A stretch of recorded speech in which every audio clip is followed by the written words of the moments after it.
Right now, the day's biggest news stories from a Vegas perspective. This is the Vegas Take with Sharp and Shapiro.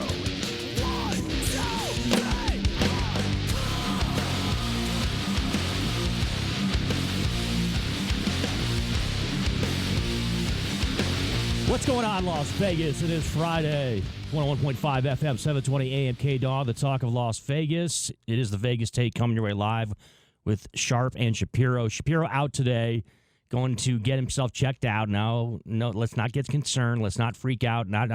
We don't think it's the coronavirus just yet. But you can always be. It's better to be safe than sorry, right, JD? When it comes to our esteemed host here at the Vegas Take, and so he's going to get himself checked out, and was feeling a little bit under the weather. So I'm jumping in on getting you set for your weekend. Of course, so much to talk about. Just in the last 48 hours, it's been extraordinary to see what has happened here in the United States of America, in the state of Nevada, and of course here in the city of Las Vegas, surrounding the coronavirus and all things that has affected from an American society standpoint. It's been absolutely astounding. Obviously, something that's very troubling, and it is very concerning across the board for anybody, whatever industry that you're in, whatever walk of life that you have, any type of experience that you have. This has to be something that's unique. I, as someone who's in my 40s, have never seen anything like this, and have been responding just like many of you to what has transpired here. And look, I think it's safe to say, and we're going to be talking about a lot of things today on the show. We've got John Schaefer coming in, our news director and anchor, to give us some local updates on exactly what's going on with the coronavirus. We'll talk about all of your perspectives as well, too, at 702-257-5396 is the phone number. You can also catch us streaming live on our YouTube channel at the Vegas Take Radio, and you can get a chance to see myself and JD and Kelso and the guys here in studio. But we'll also have a Toy Scout, Joel McGee, live in studio at the back end of the show. Add a little levity, get a little lightness as you go into your weekend, which is going to be a little bit different than what we thought it was going to be just a matter of what, JD, a few days ago. And 2 days ago. We just 2 days ago, we thought, there was going to be much more activity. It was anticipation, right, of basically Selection Sunday, I'm talking a lot about the sports angles here because of what that entails here in Las Vegas. Look, I understand there's a lot of you out there that are not big sports fans. Sports might not be a huge thing to you, but in this city, the fact of the matter is March is a crazy month when it comes to sporting events and when it comes to those type of things, and also. We talked about 48 hours, less than 48 hours ago. It really started a domino effect when America found out that an NBA player had contracted the coronavirus. That is when things really, I think, a lot of people started to understand, right, JD, that this is something that, could end up developing into what it has over the past 2 days. And it's just crazy how this has all gone down, and it's not something we anticipate whatsoever, right? This is not something that we expected to be at the point we are right now on a Friday, where you and Brian during the show yesterday were going. You couldn't even keep up with the number of cancellations, with the number of postponements, with all the news that was coming across the board. And of course, we do talk politics on the show, and we're going to get into the political reaction and to what the United States government and the Trump administration is trying to accomplish here. And those that are on the task force, of course, for coronavirus, and others have come out, and Dr. Fauci and others who are more in the know than President Trump and some others in the administration. We're getting into all that. But it really was a wake-up call, JD, wasn't it, when we found out that an NBA player had it, and then all of a sudden the dominoes fell, where the NBA decides to cancel their season. And then, of course, speculation became what was going to happen with the NCAA tournament. Then, just a matter of hours later, on a Thursday, there ends up being, the domino effect of the NHL postponing their season. You have the NCAA canceling conference tournaments, and then by extension, canceling the NCAA tournament. not postponing it, canceling it. And then, of course, all the other sports following in line right up until the PGA Tour late last night decides that they're not going to play any tournaments until early April. I mean, this is how crazy the panic is right now. So I moved here from Omaha, Nebraska 3 years ago, and Omaha, Nebraska has something called the College World Series. And the city has spent, and in my opinion, sunk about $800 million into developing the downtown area surrounding the College World Series in preparation because they have a contract through, I think, 2030 or something along those lines. And the College World Series, which starts typically June 18th roughly, has been canceled already. Right. They canceled the entire College World Series. That is a disastrous thing for an economy like Omaha, Nebraska.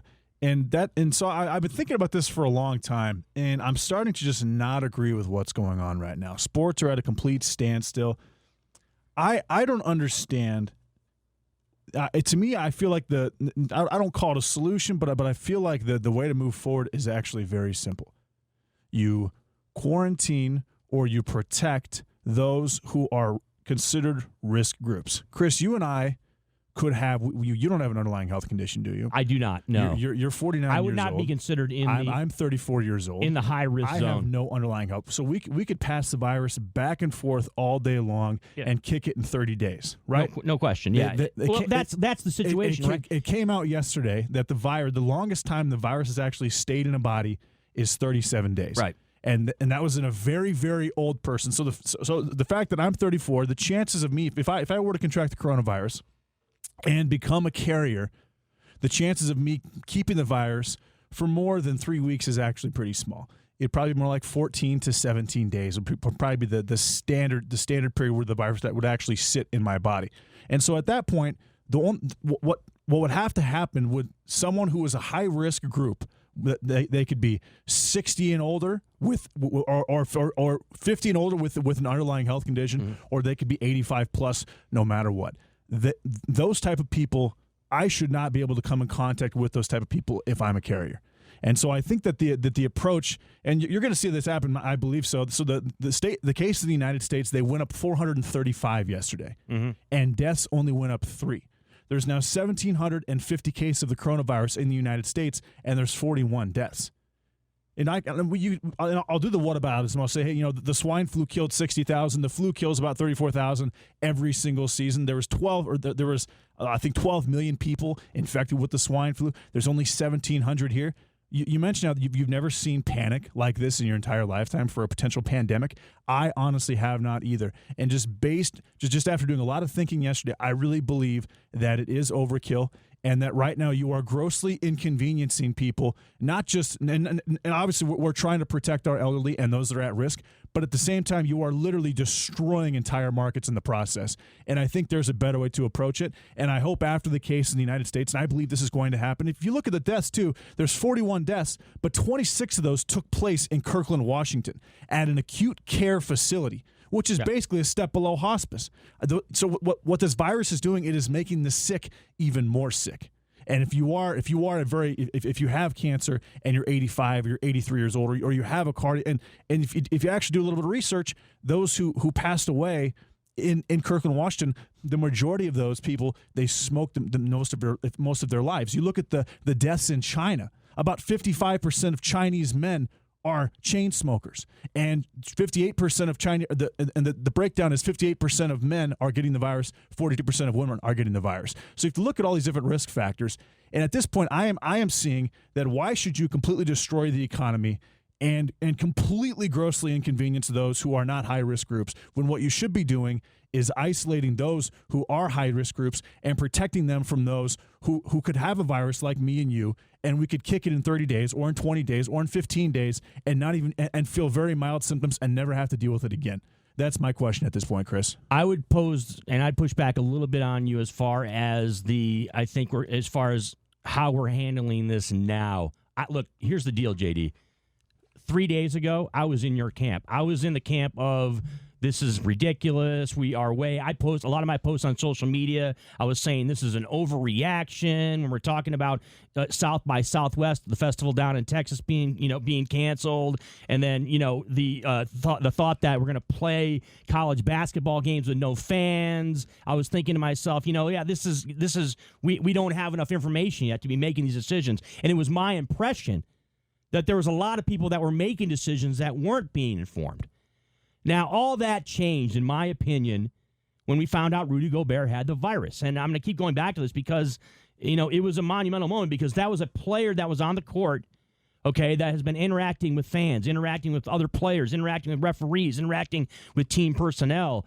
And so that's when it got real for a lot of people. So while I agree, I think the hysteria that has taken place in America just in the past 48 hours, I think, shouldn't be as elevated as it is. And I think there's a lot of contributing factors to that, by the way. And we're going to get into the Trump administration and Trump's opinion on this and how that contributes to a lot of this, in my opinion. But and we want your thoughts also and your takes and your opinions, because obviously here in Las Vegas, this is going to affect us greatly. And the phone number is 702-257-5396. We do have some calls on hold. We're going to get to you. But as far as like you're mentioning, we should quarantine off the population that is at most risk. I think we should. I'm not saying quarantine. Let me finish. But they should be protected from those from pretty much anyone.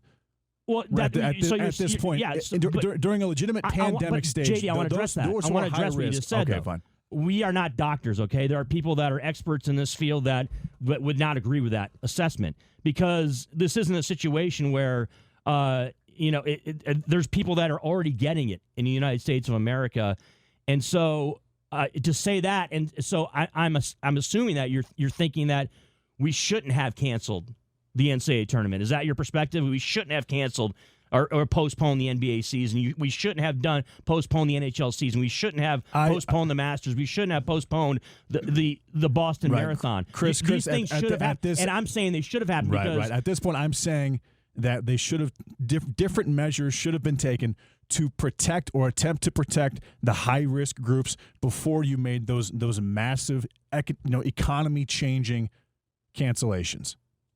Okay, well that's on the powers that be in the United States of America, right, JD? That is exactly what I'm saying. Which would be, at this point, it's the Trump administration. It would be the Trump administration, and yes. The Trump administration, the steps they've taken, they've gotten a lot of criticism.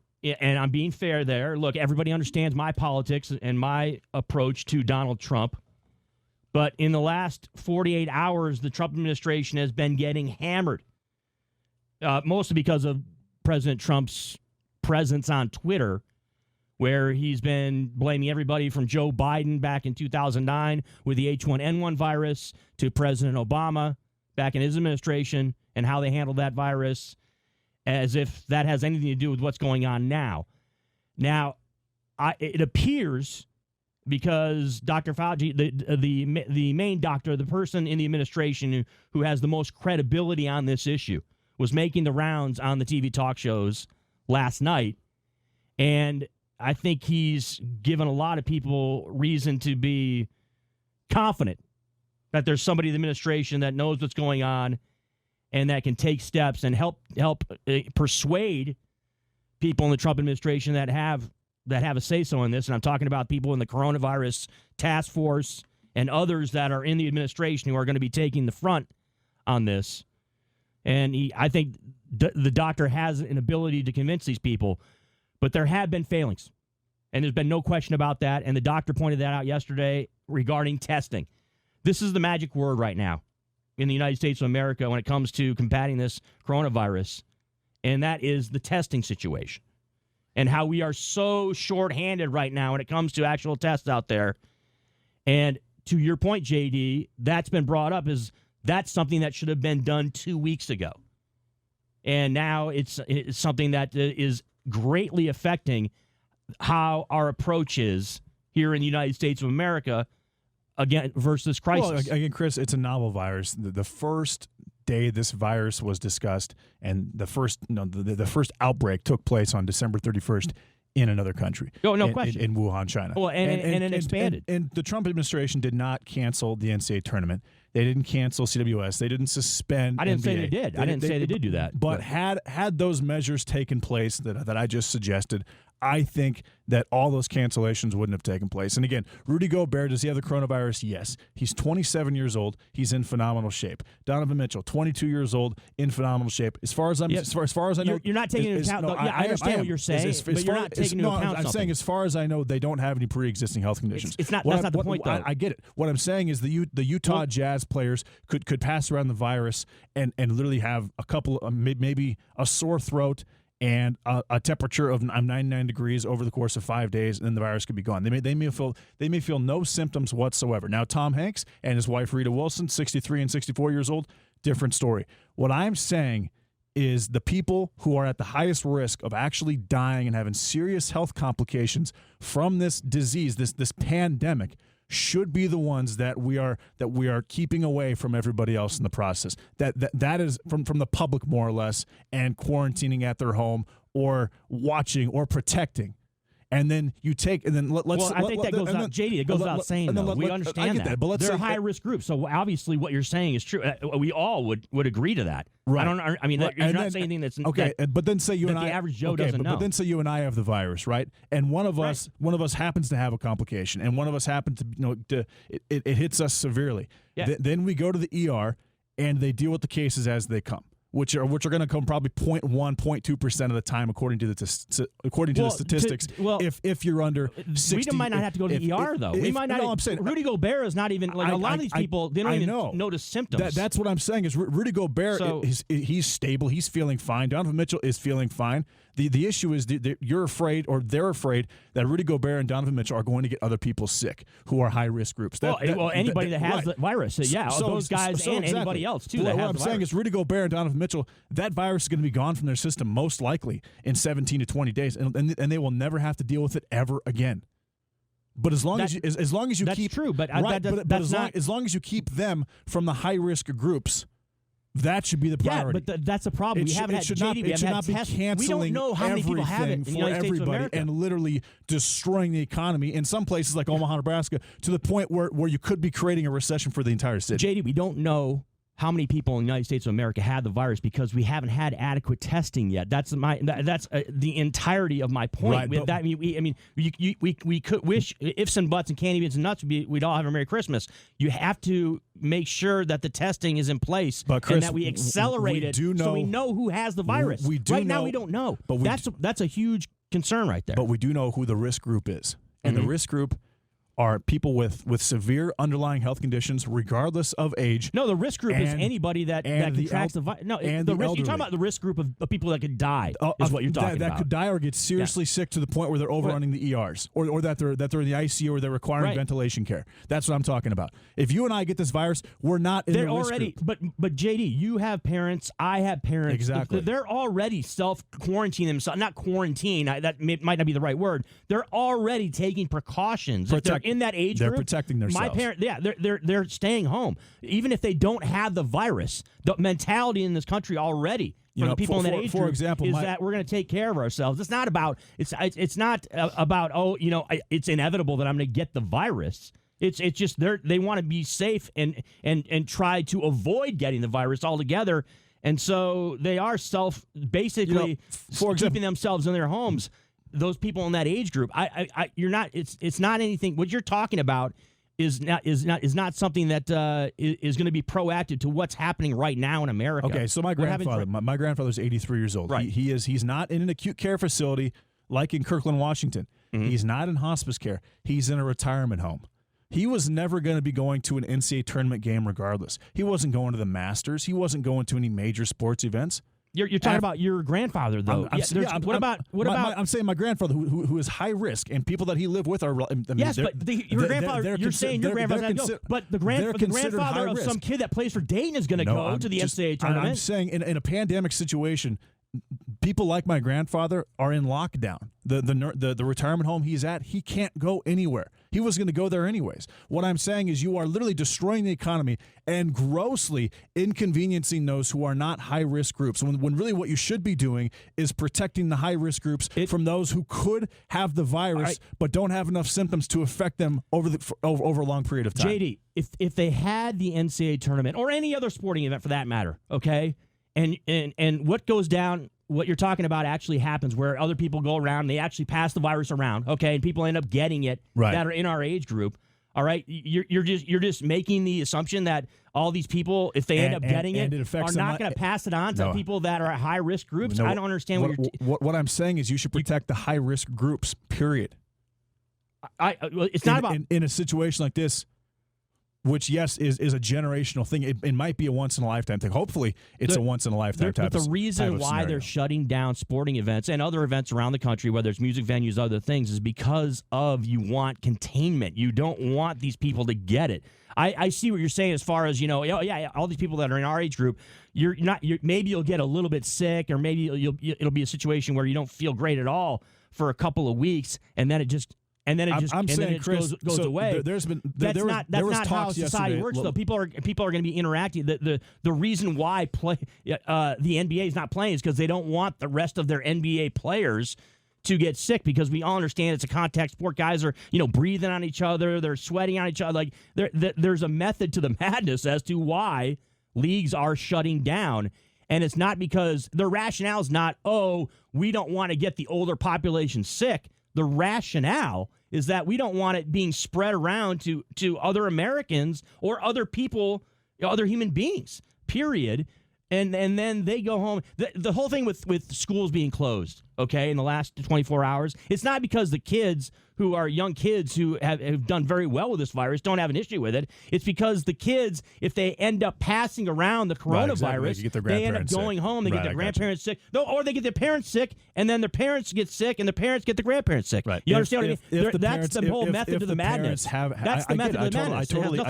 I get the chain. Containing one group of people. I get the chain concept, and if actually there hasn't been one death for anyone under 10 years old since the coronavirus became a thing on December 31st, which is totally rare for a virus. The average age of the people who have unfortunately, tragically passed away from this virus is 80 years old.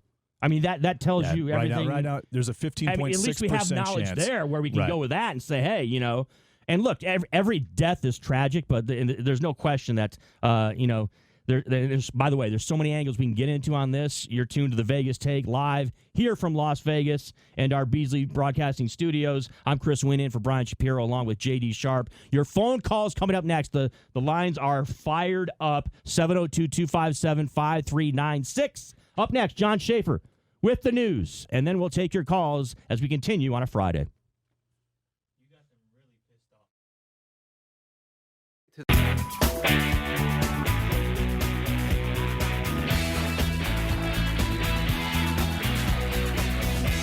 Welcome back. It is the Friday edition of the Vegas Take, coming to you live 101.5 FM, 720 AM KDON, Talk of Las Vegas. I'm Chris Wynn, in for Brian Shapiro, along with J.D. Sharp, getting you set for your weekend. Coming in the 11 o'clock hour, Mr. X is going to join us from Hollywood, talk about the impact of the coronavirus. Also, the Harvey Weinstein sentence was out, the Corey Feldman documentary, and also there is a politically motivated movie that is out in theaters today. A couple of big Hollywood blockbusters, too, we're going to talk to them about, have been postponed to later on in the year. But joining us now here live in studio, he is our esteemed KDWN news anchor, John Schaefer, to give us the latest. Good morning, gentlemen. Good morning. Happy Friday the 13th. It is Friday the 13th. It is indeed. Yeah, wow. Today would definitely be Friday the 13th. Absolutely. Right? Yeah, of course. How did I let that slip past me? I don't know. That's amazing.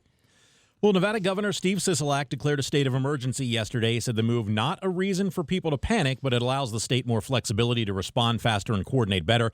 The governor said he is considering a ban on mass gatherings, as many of his counterparts have done in other states. California's banned events of more than 250 people. Sisolak said he's formed a team of medical experts who will come up with a recommendation on social distances. Yeah, much anticipated opportunity for him to speak yesterday, right, guys? And I think a lot of us were expecting him to weigh in as far as like the gatherings, whether or not there'd be you'd be able to go to a gathering of maybe 200 to 500 or more people. Not something that he addressed. He ended up addressing other things. Yeah.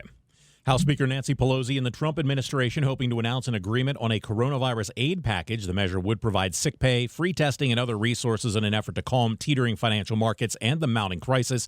Treasury Secretary Steve Mnuchin said this morning that negotiations were going very well. He told CNBC that we're very close to getting this done. The deal would provide funding and resources for American workers, families, and businesses reeling with health and financial problems from the crisis. This has been a dicey thing, guys, right? Because it hasn't been, it's been basically a terrible relationship personally between Nancy Pelosi and President Trump. So Nancy Pelosi has been dealing with Steve Mnuchin on this in the past couple of days.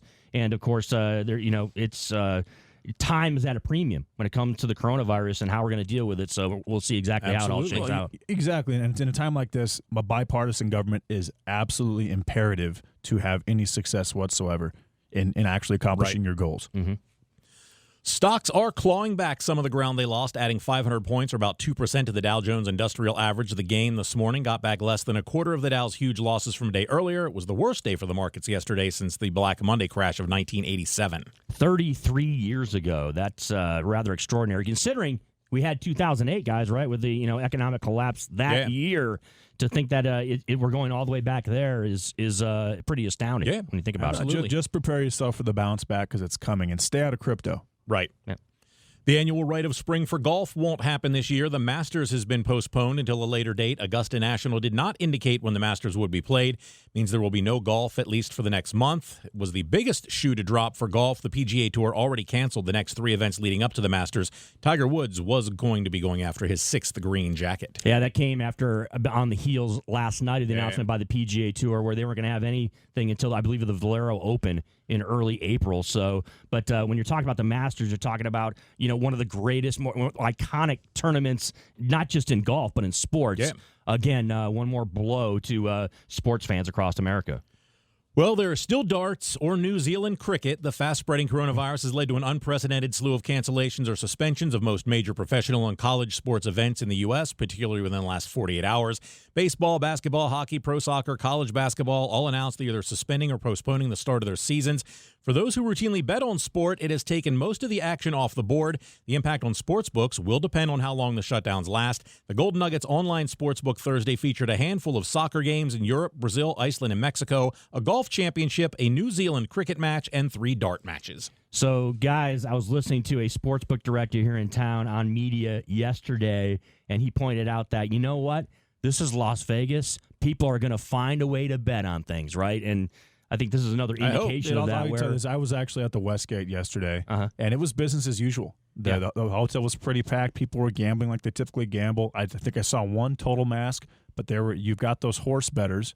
And you still have horse bettors, and you have guys who just love to bet on anything. Doesn't matter what it is, and they're not going to go anywhere. But even stuff that you don't know anything about, cricket or I'm going to learn. Auto racing. I'm a sucker to go to a fun NASCAR event, clearly, right? Or obviously, or hit the racetrack. But I'm not someone who's an expert on auto racing by any stretch of the imagination. But hey, there's stuff out there. I'll tell you this: cricket is actually the second most popular sport in the world at this point. The cricket match between Iran and India had 1 billion people watching it. So I'm going to try to learn cricket, and maybe I can sell some picks to some people over the next 30 days. John Schaefer, we appreciate you spending some time. Enjoy your weekend, and we'll talk to you again soon, my friend. Absolutely. Yes. Thanks a lot, John. We've been talking, obviously, about the impact of the coronavirus here in not just the United States, not just in Nevada, but here in Las Vegas. And we want your thoughts, your opinions, your takes. 702-257-5396 is the phone number. The lines are loaded up. We actually have a couple open lines now because, unfortunately, JD and I went a little long-winded there in that first segment. We didn't get a chance to get any of you guys in. So let's jump out to the phone lines now, and let's talk to Carl if we can. Carl, we appreciate you spending some time. What is going on? Yeah, Chris, JD. Listen, the problem is, let me give you a little bit of medical advice. The problem is with this COVID-19, Dr. Fauci said this is 10 times deadlier than the regular strain of flu, and I'll explain why. Because the regular strain of flu, generally, a person infected with it will pass it on to maybe one other person. Yeah. With this COVID-19, it can be passed on to 2 or 3 people, which then passes on each one 2 or 3 more. The amount of people is tremendously accelerated. over the regular flu. Well, that's the thing, right, Carl? Is it's highly contagious. It's one of those things where it can. Yeah. When you start hearing about people having, and we like to focus on celebrities in this country. So when we found out that Tom Hanks and Rita Wilson, and you find out that Justin Trudeau's wife has it, people start freaking out because they start to play 6 degrees of Kevin Bacon. The bad part is, people who are going to contract it, whether they're older or not, is generally people with lung problems. Right. Because it's a lung type of disease, and it will bring on pneumonia, which will then kill. It's generally if you have cancer or it's not good, but it's not as dangerous if you have sort of a lung problem. And let me give you two guys a little thing to do. If either you or your families ever get anywhere between 100.5 and 101 degree temperature, try to hold your breath. Take a deep breath. If you can't hold it for 10 seconds without coughing, don't walk. Run to the nearest medical facility. Appreciate that, Carl, with the phone call there. Have a great weekend. And yes, I mean, look, there's no question that there's people that need to take precautions. If you are someone who is showing symptoms of this, all right, it's not about thinking about yourself. It's not thinking about, it's going to ruin my weekend or ruin my week. You have to understand that, this is highly contagious. This is something that everybody in the United States of America and around the globe, for that matter, are freaking out about. And so you want to make sure that you take care of yourself and do the right thing. And the highest risk are those with COPD, emphysema, any type of respiratory issue, as well as cardiovascular issues. And what happens with the pneumonia is it gets so your lungs end up filling, the sacs in your lungs end up filling with pus, and acute respiratory distress syndrome takes place, and you basically just lose the ability to breathe. And that's what happens with this virus. If you are high risk already, it basically attacks your immune system in the worst places, and it takes advantage of it. 702-257-5396 is the phone number. Let's go out to the phone lines. Brady joins us now in the Vegas Take. Brady, what's up? Hey, what's up, Brady? Yeah, good morning, gentlemen. Hey, JD, I think your bingo nights are going to be canceled shortly. Yeah, I know. That's fine. You know what? And Brian, if Brian has the coronavirus, you guys might want to self-quarantine and start spraying down those microphones right away. Oh, Brady, trust me, there's already been a lot of sanitation going on. Both JD, myself, Kellis, all of us that are in the studio here, we want to make sure that we are not at risk when it comes to catching anything. It doesn't even matter. It's not just the coronavirus, because with Shapiro, there could be some mystery ailments out there that we're not aware of that we might have to fight off, JD. Yeah, we think Brian actually acquired a sexually transmitted disease about 10 years ago, and it's just showing its face right now. It just started yesterday. It's definitely possible. Yeah, so we're not too concerned with the coronavirus, but I suppose it's a possibility. Yeah. Out to the phone lines also, Thomas joins us now. Thomas calling us live from Omaha, Nebraska, if I'm correct, right? For sure. What's going on? Hey, what's up, Thomas? How are you, man? I'm doing good, JD. Good to talk to you the other day. Hey, I just wanted to touch on kind of what JD was saying. I am very politically active in Omaha, very connected to the situation of the NZ2A tournaments and all that kind of stuff. And what the other thing people aren't talking about with these big, large event centers is there's artists who are refusing to go on tour, so they're having to cancel shows because the schedules in the entertainment world are booked out for so long. This impact could cripple Omaha to the tune of about $150 million. Oh, there's no question. And look, and Thomas, it's not just Omaha. There are a number of places around the country that have, high-profile, huge events that were supposed to take place that are not taking place. Places like Omaha, Nebraska. Places like Orlando, Florida, where Disney World is shut down. Places, obviously, like here in Las Vegas. I mean, we're talking about the entertainment capital of the world here in Las Vegas. So, I mean, we absolutely can relate to what you're talking about. And the thing that concerns me a little bit is, yes, this is a very serious illness for a lot of people. A lot of people are going to be affected by this. There's going to be people that are going to die. But as of 9:34 this morning, there was 17. I think it's kind of funny about this. There's 1776 is in the United States. Total cases, 1,776 cases. Yeah. Yes. And I believe it's upwards of over 40 deaths now. Is that what we're talking about? It might have just hit 42 deaths. Yes. So on that scale, Thomas, on that scale, obviously, I think we do need to maintain some perspective here. This isn't being insensitive to the people that are, passing away from this. We're not, obviously, if somebody has a family member that is, that ends up unfortunately dying from this, it's going to be horrendous for that person. We understand, but perspective, I think, is important when you're talking about a large scale of a country, right? Or of a city of 2 million like Las Vegas, or a city of Omaha of 500,000.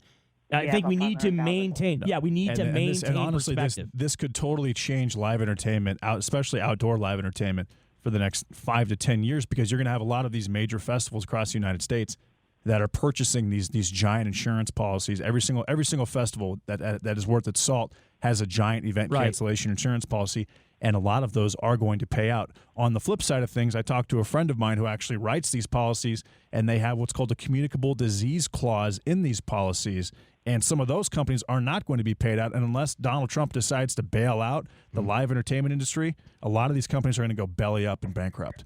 But this is a double-edged sword here, because I work for a $500 million company. We just sat in a meeting this morning that if we have to shut down just one location and pay all of our employees for 2 weeks, 40 hours a week, plus all of our salaries, with the lost revenue and all that kind of stuff, we're going to take a $150 million hit. It's a huge number, and working for a $500 million company, we can do that. What I worry about is these small mom and pop shops that are barely getting by as it is.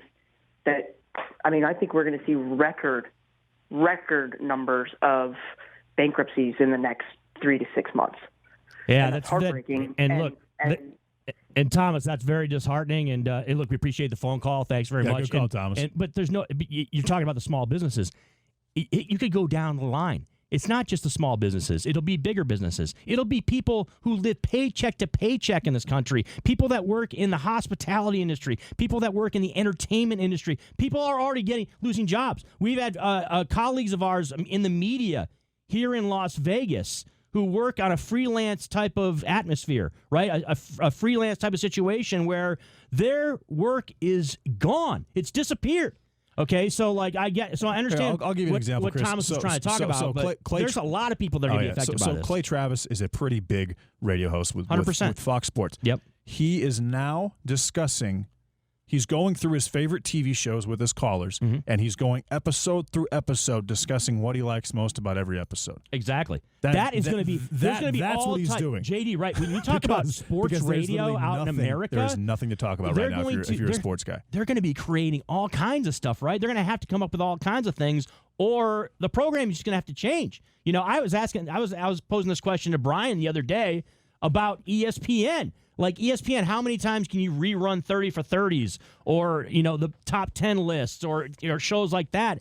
We were actually saying to each other, you know what? They might actually have to run ABC programming because they're owned by ABC, of course, and they might actually have to go down that road because there's no sports. There's nothing to talk about. I mean, obviously for the next few days, there's going to be coverage of the coronavirus I thought ESPN and impact. was owned by Disney.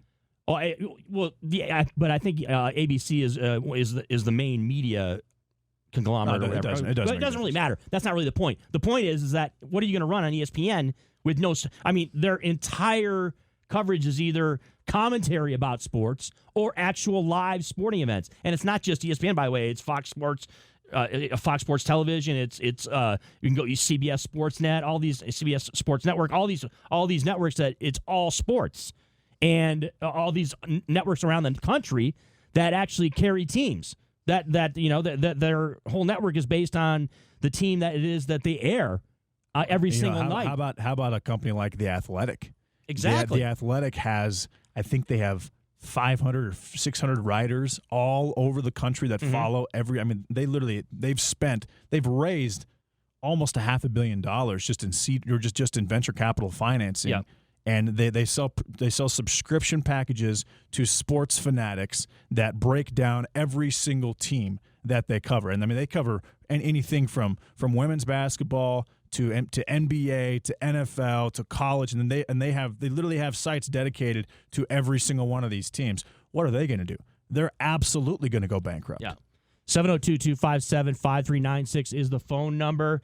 Let's go out to the phone lines again. I think Steve joins us, right, on the phone line. Steve, thanks very much for joining the Vegas Take. Hey, what's up, Steve? That would be me. I work for T-Mobile Arena for Levy. We feed people, and yeah, I don't get to work for the next month or so, but I'm looking at it from the other side of where I am. I work with a nonprofit group called the Nevada Help Group, and we go out and we find people who are having mortgage challenges. Mm-hmm. I think we're going to be inundated with people who are going to be losing, and like you said just a minute ago, paycheck to paycheck. These people are going to be out. The mortgage companies are going to be hit really hard, and we're going to be completely and totally inundated with people who are going to be in mortgage challenges. Yeah, and it's important, Steve, and it's great work that you're doing if you're trying to help out people that are going to need it.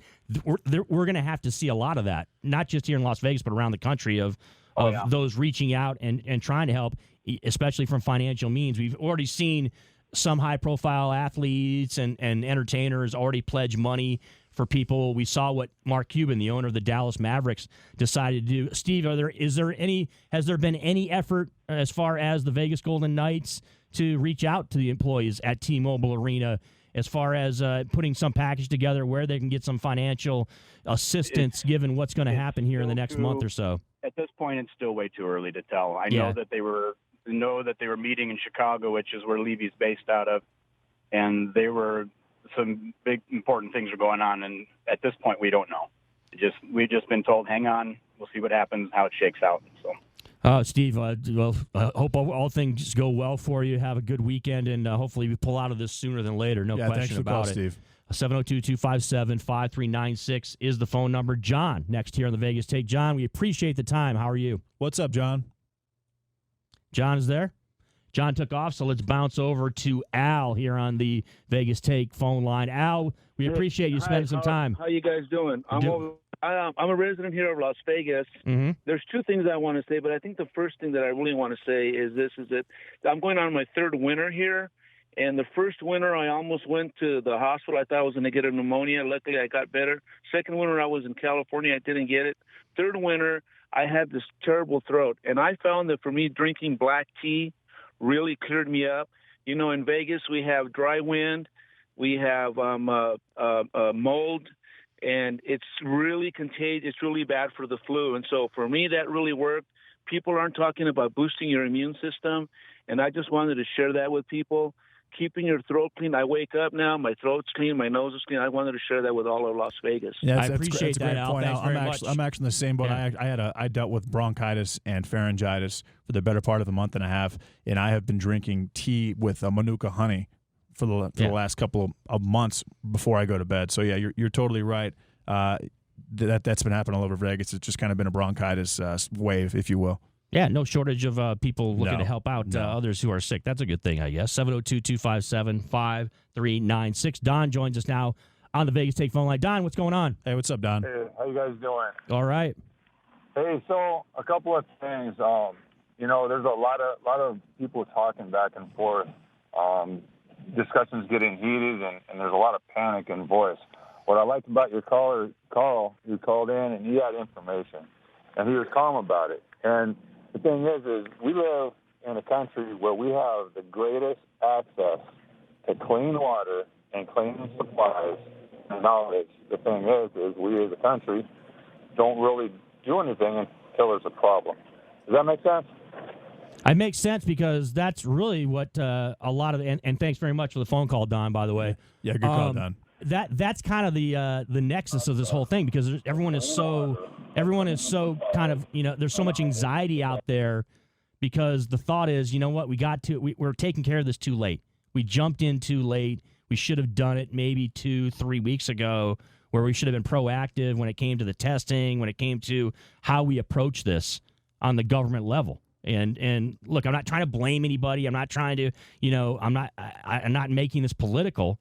I'm just saying, best case scenario, this is, we should have addressed certain aspects of this earlier on, and we wouldn't be in the situation that we are now where there is so much uncertainty out there. And I keep coming back to the testing. The testing is something that has created all kinds of anxiety and confusion here in the United States. That's because the media has made that happen, Chris. The CDC wasn't ready for it. Donald Trump wasn't ready for it. The administration wasn't ready for it. Anthony Fauci wasn't ready for it, Chris. And the fact, and I think it's very interesting that we're assuming that we're going to have the same reaction that Italy has and China has. Italy is the oldest population in the world. 60% of their residents are over 40 years old. China, they literally live on top of each other. There's been an overpopulation problem there for a long time. You look at those wet markets, you've got live animals, just layers of live animals just dripping excrement and pus and feces all over each other. It's not a surprise that this disease came out of a wet market in China between a horseshoe bat and a pangolin. It's not a surprise that in Italy, where the average resident is over 40 years old and drinks a lot of wine and eats a lot of carbs and smokes a lot, that there's a lot of death taking place there. That's a very good point that the caller just made. We have a lot of access to clean water here. We have a lot of access to things that can boost our immune system.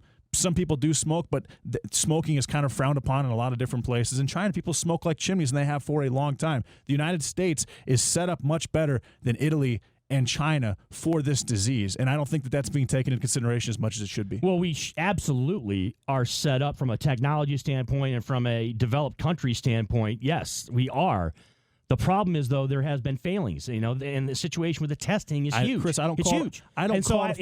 They had 90. We can talk about how great the United States is and how how prepared we are, but the fact of the matter is that this is failing. How do you call it a failing? Absolutely has been a failing for the last week plus in this country. Did you know that as far as how we've approached this? That 90 days ago, you did not know what the coronavirus was. No one knew what the coronavirus was until 73 days ago. What I'm saying is, how do you prepare for something that quickly when you don't even know really what it does? All we needed to do, and I think what has been done, is the risk group has been determined. How do you prepare for a pandemic? You have to isolate that risk group. You don't fire the pandemic crisis team that they had in the Trump administration. Trump did do that. And he fired them. In 2018, he did do that. That's a major. But hindsight is 2020. Hindsight. You don't fire the pandemic team. Chris, did you expect and then say that we can't?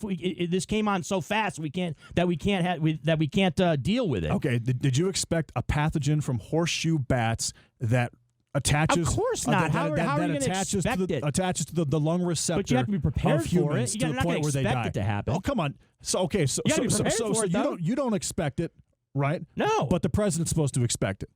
Well, it's not just the president; it's the United States government. Yes, and yes. You're right. What is the existence of U.S. AMRID it's also and the every CDC single country in this country for? Across They're the here world. to anticipate every single something country like this. has been taken aback by this and surprised by this virus and how effective it is. And not only that, you're right but about really how that. But that doesn't have anything to do with how the government no one has been prepared for it.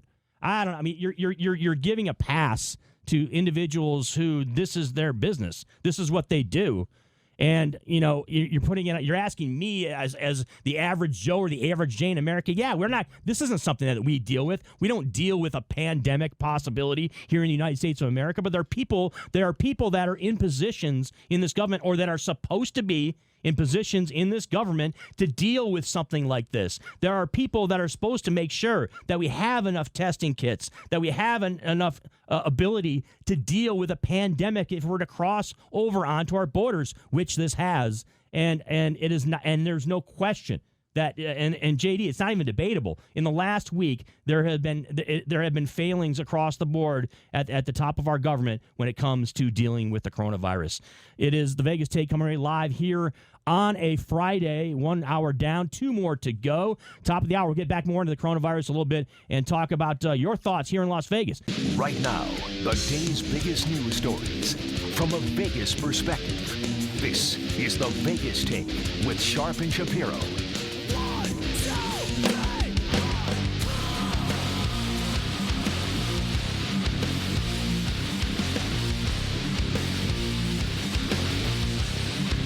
It's 10:05 on your Friday, getting you set for your weekend here in Las Vegas. It is the Vegas Take, 101.5 FM, 720 AM KDOD. Also streaming live at our YouTube channel. You can find it at the Vegas Take, and you can also catch us on iHeartRadio as well, too. as we are discussing the coronavirus, its impact nationwide, as well as here in the state of Nevada, and of course here in the city of Las Vegas. President Trump is going to have a press conference at noon Pacific time, 3 o'clock Eastern time. He's expected to declare a state of emergency, and I'm sure a lot of Americans are hoping that he discusses the situation as far as testing for COVID-19 and exactly how we're going to accelerate that, because the doctor, he talked about this yesterday, said this should be the main priority, is we should be accelerating the availability of testing out there across the country, because we don't have a grasp on the situation yet. And that's why there is so much anxiety, use the word panic, use the word, confusion out there, is because people just don't know what is going on here. A lot of times when we have dire situations, whether it's a tragedy, whether it's 9/11, whether it's any other type of situation that is similar to this, there's usually some time frame, right? There's usually some way we know when it's going to end or about when it's going to end. Not the case right now. We are in limbo. As Americans, we don't understand how long this is going to last. And so when you see things happening like have happened in the last couple of days with all the cancellations and all the postponements and things being affected drastically in American life and American society, people are worried, and rightfully so, because we don't know what to expect and we don't know how long it's going to last. People have been using time frames like 30 days, a month and a half, 2 months. We don't know how long it's going to take and exactly what we're dealing with here. Also, your thoughts and your opinions at 702-257-5396 is the phone number. I wanted to kind of jump back towards the Vegas angle on this. And coming up the bottom of the hour, we'll be talking with a licensed sex worker, Alice Little, from the Moonlight Buddy Ranch out over in Nye County, and the impact on that industry. But here in Las Vegas, make no mistake about it, we're going to get hit hard. And the spreading coronavirus has sparked financial shockwaves, not just here in Las Vegas, but across the globe at a speed that's just unbelievable. And you've got stark market plunges and, of course, as I mentioned, waves of cancellation of events and other closures. But Southern Nevada is no different there. And, Las Vegas welcomes more than 40 million visitors a year here. Our lifeblood is the Las Vegas Strip. Yes, we are a city now that has all types of amenities, and in many ways, Las Vegas is a normal city. But we all understand that being the entertainment capital of the world, being the gaming capital of the world still, this so much surrounds the Las Vegas Strip. And you've had at least 17 Las Vegas conferences comprising an estimated 290,000 plus combined visitors have been canceled or postponed as of Thursday. This is the lifeblood of Las Vegas, okay? And as someone who has worked and does work on the Las Vegas Strip in hospitality establishments, it's something that's going to get felt, and you're going to see it all around you. And it's going to test our resolve without question. And the NCAA basketball tournament being canceled, known as March Madness, the event is a financial boom for Las Vegas. Gamblers betting an estimated $346.6 million on the tournament in Nevada sports books last March. And it's not just the NCAA tournament. We're talking about all sports being nixed across the board for at least probably 30 days. That's the reality. And it's an astounding number to think about. And yes, you want to be glass half full here, right? You want to have a positive outlook. But the fact of the matter is we have to face that it could be 30 days or more where we don't have the lifeblood of what we usually have here in Las Vegas. Not just sports, shows that are on the Strip are canceling. Venues, music venues that have, whether it's a concert or basically running shows are being canceled on the Las Vegas Strip. Well, yeah, people are being told not to go anywhere. Yeah, and it's not to do anything. And I actually was one of those people who said yesterday, I said, hey, let's protect those who are at risk here and not do anything. But if you really think about that, Chris, Can you tell me one person who has died from this virus who was perfectly healthy? I can't tell you that. I can't either. I don't think people are saying you can't go anywhere, JD. I think that right now, as it stands with Governor Sisolak and our approach here in Las Vegas, it is, Chris, we don't want large venues. We don't want, JD, we don't want to have places where there's, 100 to 500 to 200 but that's Vegas. A couple thousand people that's in Las a place. Vegas. But you can still, look, they're not, I don't anticipate, and I could be wrong. Look, the way how fluid the situation is, I could be wrong. But I don't anticipate that we're going to be shutting down all restaurants, all bars, all banks, all law offices, all grocery stores. I don't anticipate society as a whole shutting down. But by default, if those places are not frequented, they will shut themselves down. They will lay off their employees regardless. No question. And that's going to happen across the country. You're going to have a lot of, and I'm going to bring up Omaha again, but Omaha is number one in the country in bars per capita and restaurants per capita. And if people aren't frequenting those restaurants and those bars, those places are going belly up, and a lot of those places are over-leveraged through banks. So you're going to have a lot of that taking place, and it's going to absolutely destroy economies. And Las Vegas is one of those live entertainment economies. I'm not talking about MGM or the big dogs, but I'm talking about up and coming bars or restaurants or mom and pop bars or restaurants that rely on that have a solid fan base and a good reputation, that rely on consistent business, that have staff. Those people just by default, it doesn't matter if bars are shut down in Nevada or not, which I don't think they will be, or even across the United States, I don't think they will be. But by default, those businesses are going to basically shut themselves down because they're not going to have the traffic they need to survive. Your thoughts on the impact the coronavirus will have here in the short term here in Las Vegas at 702-257-5396. Your calls, your takes, greatly appreciated. Let's go out to the phone lines. Chuck joins us now here on the Vegas Shake. Chuck, we really appreciate you spending some time. How are you? Hey, what's up, Chuck? All right.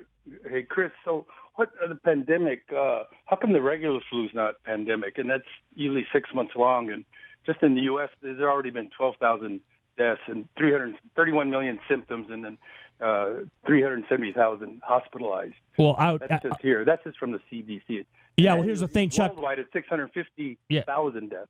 No, I'm well aware of the numbers, Chuck. And look, I'm not a doctor. They haven't cured that. Well, so how can you get these tests? Well, you asked the question. I'm going to answer it. I'm not a doctor, but I anticipate that the answer to that question would be that we have ways to deal with the flu, right? We have certain things that we can take, and it's not considered. Although, yes, in the numbers you pointed out, look, there are way higher numbers of people that die from the flu every year. I also think way more, thousands, hundreds of more people. One of the biggest issues with this is that there's a lot of wealth in this company or in this country lies between the ages of 50 to 80 years old, and a lot of these people that are at risk are very, very wealthy. And there is no. I think they're just the older population. Right, it's elderly people that are at risk. And elderly people are more likely to have more money than a younger population, unless you're a professional athlete or something along those lines. I'm sure that's a possibility, but I don't necessarily think money is an issue when we're talking about. I think that is being a pandemic, that should be taken into consideration. Also, Chris, the cases are up to 1,850 now in the United States. The deaths are still at 41. I get that. So Chuck, we understand the numbers on the flu. But it's been brought up, and JD brought it up. This is a novel virus, right? This is something that's new. Yeah. So that's why we're addressing it. It's not, and that's why I think there's a lot of people out there that are the average Joe, the average Jane that's not a medical doctor. They just see it coming, and we're just not just not familiar with it. So that's why I think there's a lot of fear out there, Chuck. We appreciate the phone call. What really moved the needle in the wrong direction for basically everything is when Tom Hanks and Rudy Gobert, and also an NBA All-Star, and the untouchable of the untouchable, America's favorite actor, Tom Hanks, came down with the virus. I think that really, really changed the perspective of a lot of people and created that widespread panic. Also, when the Diamond Princess was sued, because now if these events take place and someone files a wrongful death lawsuit and they have to answer to that could be an issue too. So you have to look at all these different angles that are making these things happen the way they are. But again, what I think should be happening is you identify the high-risk group and you isolate them from everyone else. Because again, Chris, we could be here, all three of us could have the disease, and we could have a very mild symptoms, kick the virus in 20 days and not even know it. So why should our entire lives be completely just flipped upside down, and why should the economy suffer greatly in the process of that when all you could really do is isolate the groups and just make sure and protect them to the best of your abilities from getting the virus. Well, the reason why is because there's a pandemic, and because we don't. It's not necessarily a connection between money and Chris, the pandemic. We're not saying. I'm not sure. All right, we're gonna because we're gonna lose so much money. We're not going to make the right adjustments or make the right call when it comes to a pandemic. We're going to address the pandemic and the money be damned. That's the way it's been. The money be damned. Okay, now the NBA shut down. The NHL shut down. Major League Baseball shut down. I would argue that this is worse. Now, how many people right now are going to be homeless because of this pandemic?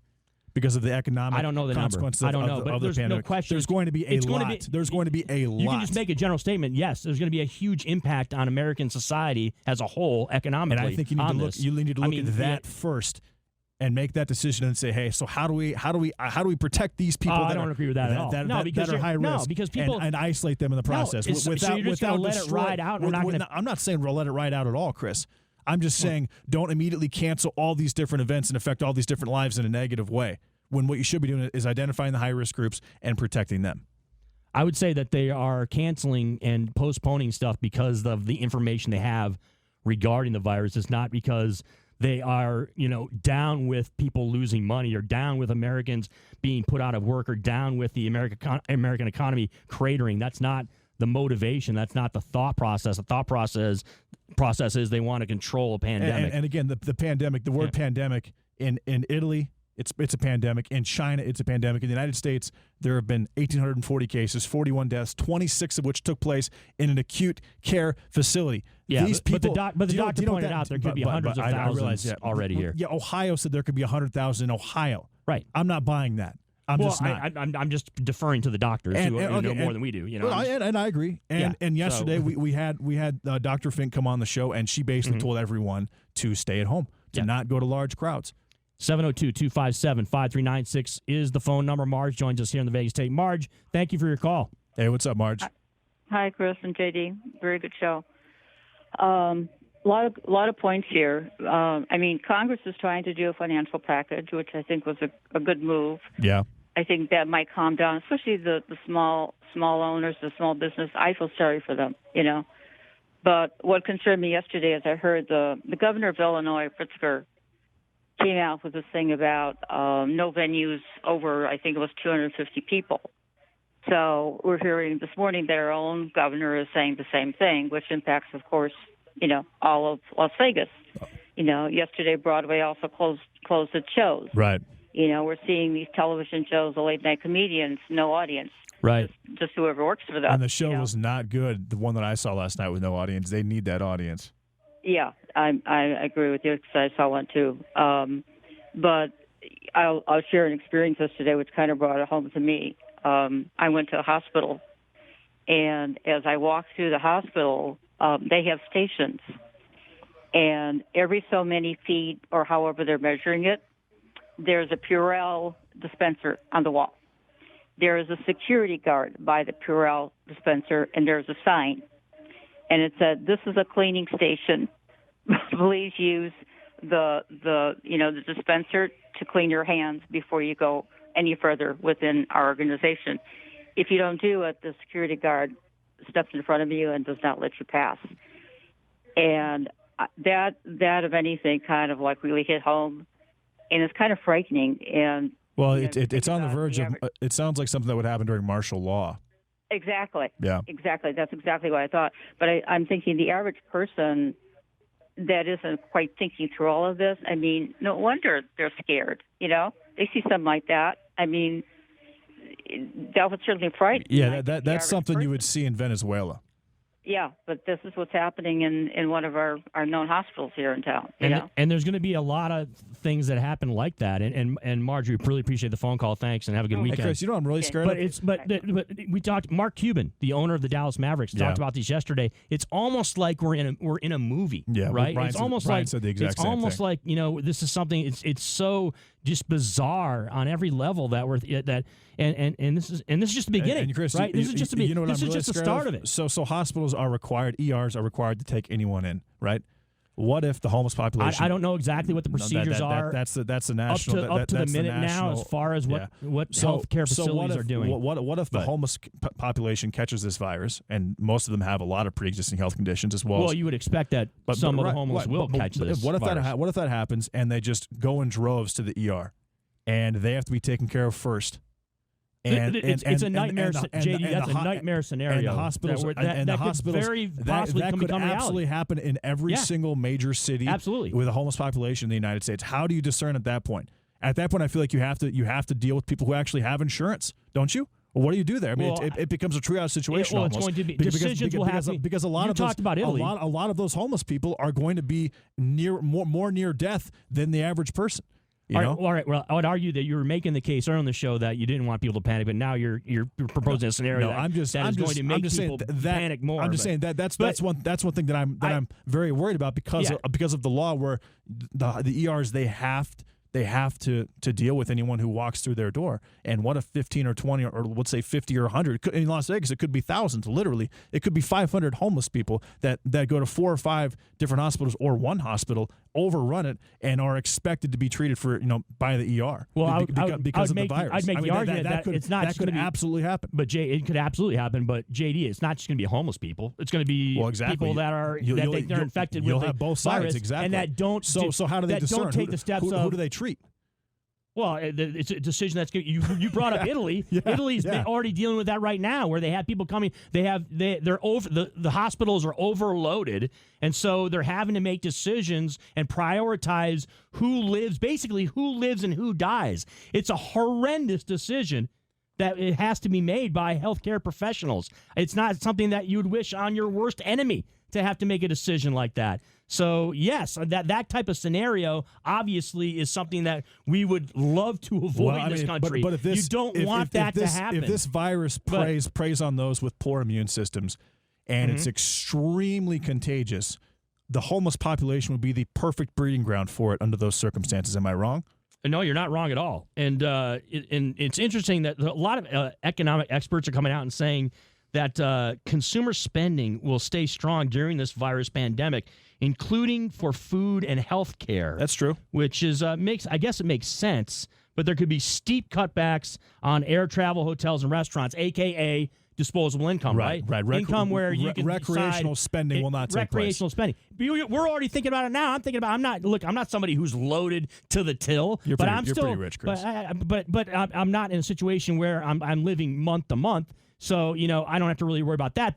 But I'm already considering, hey, what am I doing as far as my social activities? What am I doing as far as, my disposable income? And I'm sure there are millions of other Americans and people across the globe basically I'm actually considering that I'm considered low risk. Mm-hmm. I'm very much considering booking 2 major out-of-the-country trips with my family because I can do it at such a discount right now. By the way, JD, like you, and that's people in your age group, there's a lot of millennials that are younger than you that are making that decision too. They're saying, you know what, everything's so cheap right now. I can just fly. I can take that vacay or I can take that trip where the prices are dirt cheap. And some of the people in the older population, at least this is the impression I've been getting in the last 24 hours, are like, come on, you youngsters, what are you doing? You're being irresponsible. If you go out there and fly around, if you somehow contract the virus and then you end up bringing it home or whatever, there's a lot of that sentiment out there with I think a certain segment of the population. 702-257-5396. Let's go to Joel on line 4. Joel, we appreciate the phone call. How are you? Hey, what's up, Joel? Thanks for taking my call. Absolutely. It all comes back to testing again. And until we get an idea of how many people have contracted the disease and what the demographics are of those people, it's all guesswork. And the fact of the matter is that our government is responsible. We have leaders, and leaders are supposed to take a leadership role and not turn away test kits from the WHO or from the UN for whatever reason, and not make stupid comments like, this will go away quickly, it's going to be a miracle. That's so irresponsible of the leadership of our country to say that. Now we have the House of Representatives who are ready to pass a bill to help people, and the Senate is going away for 3 days. Now, I will say this: that comment, now looking at it, was obviously completely ridiculous. But maybe he didn't really know what was going to happen with it, like others as well. That's not the point. Now that being said, at the time, what if it had gone away? What if the viruses? Well, what if the cases had gone down tremendously? No, I'm just saying. But Donald Trump's not prepared to make that. He's not informed enough to make that decision. That was a very poor thing for him to say, and obviously it looks terrible at this point, considering what's happened since then. And I'm not going to deny that. He said similar things multiple times. Why are you making this about Donald Trump? Why are you? It's fair because he's the president of the United States. That's why. I get that, but it should be more about protecting those who are the highest at risk from this because they could potentially die. Well, let me ask you this, to no fault of their own. Let's say you contract it, right? You don't know you contract it. Right. You go and visit your grandmother. Right. And she gets it. Is my grandmother? How are you going to protect her from that unless, is my grandmother high risk? Is my grandmother high risk? Please stop for a minute and let me ask. No, I'm asking. Answer that question first. Is my grandmother high risk? I don't know how old your grandmother is. Okay, well let's say she is. Though. Okay, okay, she is okay. right. The answer is yes. Actually, my grandmother, my one grandmother is dead, and my other grandmother is not high risk. She's 78 years old, and she's perfectly healthy. If she's 78, no, my mother's perfectly healthy too, and she's in her 70s. That doesn't make her not high risk. She's still high risk. 80 plus over the age of 60, right, is in a high risk. They would be in that category, JD. Yeah. Okay, so then by that logic, my father is in high risk. And Joel, we appreciate the phone call. Joel, we're up against a hard break, but I would say, look, anybody that's over 60 years old, if my grandmother had even if you're healthy, you're still at high risk. If she was 90 years old and didn't have an underlying health condition, I probably would not visit her because of that. Okay, now, so you're talking about just talking about a difference of a few years. I would, but they're elderly, JD. They're at high risk. If they're over 60 years old. If she was 75 years old and was high risk and had a serious underlying health condition, and I knew I had, or I didn't know I had the disease, I wouldn't visit her. That's what I'm trying to say is we need to protect and isolate those who are considered high risk, because everyone else can have the disease and not even know it and not even have symptoms for X amount of time. But I don't think we should just completely, basically put several different industries into a recession, more or less, or set them back 5 to 10 years because of this virus. That, again, there's been 1,840 cases and 41 have died. More than half of those happen in Kirkland, Washington. And let's be completely honest, if you're in an acute care facility, there's something that obviously you're trying to fight health-wise. I understand kind of the direction you're coming from, but I wouldn't agree with your assessment as to why we're not putting these places into recession. We're not trying. There's a method Chris, to all why these different we're things doing being it. It's not because we're trying to bankrupt the country. What's happening right now is going to affect millions of people and thousands of businesses and several industries. And I'm saying, we understand that, I'm saying at this point, I don't think that all these different precautions and cancellations are necessary. I think a different approach needs to be made. And I expected my take to be very controversial today. And it's different from yesterday. Yeah. Yesterday I said, after Dr. Fink was on the phone, I said, hey, don't go out. Stay at home. Just go to the gym. Go to your work. Go home. Go to the store. That's it. Yeah. I'm saying I think that this is an overreaction, and I think what we should be worried about is the high risk individuals first. JD Sharp. I'm Chris Wynn in for Brian Shapiro. We have Alice Little joining us live next on the show as we continue the Vegas Take on your Friday.